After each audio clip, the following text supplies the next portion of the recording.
4 Vegas restaurants sue Uber Eats, and I think once this is out, there will be many restaurants that will be looking at the suit in Vegas and say, you know what, we will find 2 or 3 restaurants here in our local city, whether it's Chicago, whether it's Miami, and do the same, because this corrupt pattern that Uber is engaging in is happening all over the country and all over the world. So I suspect that there are going to be many class actions, even smaller class actions filed city by city. Restaurants now suing Uber Eats, claiming that fake restaurants were impersonating them on the platform, stealing away their business. Yeah, this is a story that we first broke on Fox 5 last week after speaking to restaurants across the valley. And tonight we spoke with one local sub shop owner who says Uber told her her business wasn't being impersonated when she tried to get it stopped a month ago. We work so hard. We're owner operated. I'm in the front working everything, waitressing and taking orders. Munch a Sub has been family owned and operated since 1997, started by Christine Barrett's uncle. They're targeting these businesses that have all these fantastic reviews and just kind of piggybacking on that. Thursday, the Las Vegas Review-Journal first reported the lawsuit against Uber Eats, filed on behalf of Esther's Kitchen, Gaetano's, Menitza's Pizza, and Baby Stacks Cafe.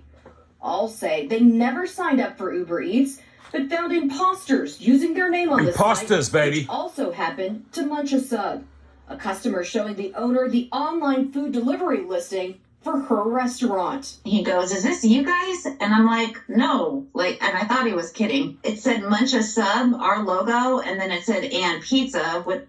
They've lost that suit right there, right? They're not controlling.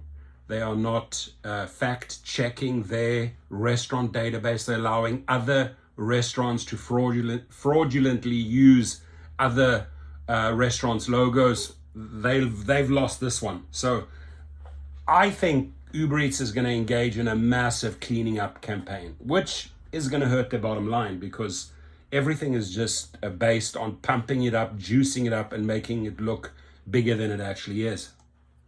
A wrong address. That address was also listed for 4 other restaurants. We called, and when the girl answered the phone, I was like, "Is this Munch a Sub?" And she's like, "Oh yeah, no, yeah, it's all the same corporate umbrella. We're all the same." And that's when I was like, here we go. Christine says when she contacted Uber 2 days later, they told her there was no listing for Munch a Sub and Pizza. She then went to 4 law firms, but no one would listen. It's been really crappy. It's been hell, to be quite honest with you. She says after Fox 5 reports on the valley-wide problem, Uber has finally removed the imposter account. The lawsuit argues Uber should have prevented it in the first place. Quote, "Defendants allowed, caused, and benefited from the fraudulent co-opting of restaurant identities."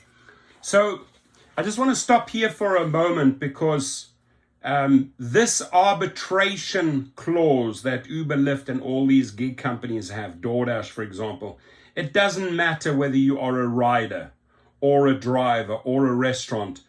In their terms and conditions, they're going to force all of these companies, individuals, players to agree to their arbitration clause. Meaning, if a restaurant wants to come along and sue, guess what? It has to go to arbitration. And this is why attorneys are reluctant to take these cases. So whether you're a rider, whether you are a driver, whether you are a restaurant, you have to always, from the moment you list your restaurant, from the moment you create your rider profile, from the moment you create your driver profile, you have to opt out of the arbitration.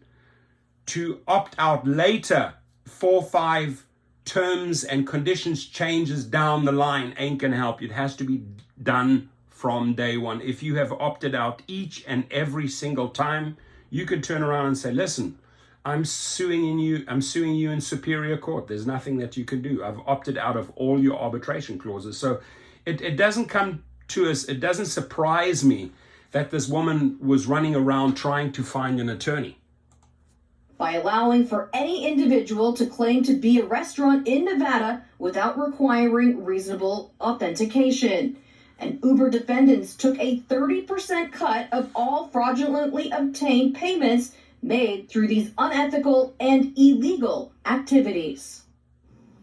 And the lawsuit alleges a multitude of offenses, including fraud, racketeering, and negligence. We reached out to everyone involved today, specifically asking Uber for a response to the lawsuit. Nothing. They would not comment on it, but did. They would not comment on it.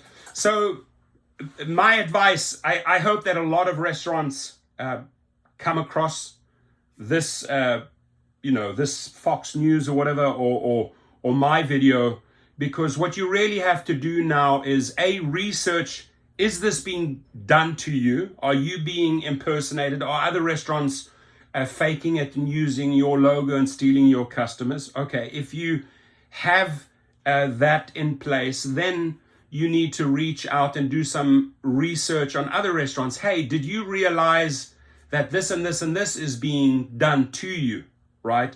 Your dishes are appearing on this name, this name, this name, this name. So the moment you have 2 or 3 players, you have a class action, you've won the suit. Standalone is always a little bit dangerous, but class actions where the same abusive pattern by Uber, Lyft, DoorDash is done to this restaurant A, this restaurant B, this restaurant C, that is when you slap them down and get big settlements, right? Because they are engaging in that corruption, that fraud, that illegal practice with multiple restaurants. So if multiple restaurants join a class action, you pretty much have a slam dunk case. Your comments, please. And obviously, you as a driver, as a food delivery driver, you've probably picked up and know this is fake, right? I know the original. These guys are disguising themselves as the original, but you have been ordered to go there to pick up the food. So you probably know that this one is fake. So if you know there are fake restaurants out there, list them below. List the city, Chicago, Salt Lake City. This company is impersonating this company. It's going to help the players and the restaurants in that city big time. And it's going to clean up Uber and DoorDash, Uber Eats and DoorDash's and Grubhub and Postmates act. They have to clean up the act. They can't keep on promoting this and hurting restaurants that have built a legit business and a good name. Thank you. In part, quote, small businesses are the backbone of Uber Eats, and the conduct here is completely unacceptable to us. Exactly. It is unacceptable to us, to every one of us drivers. Thank you. Leave your comments.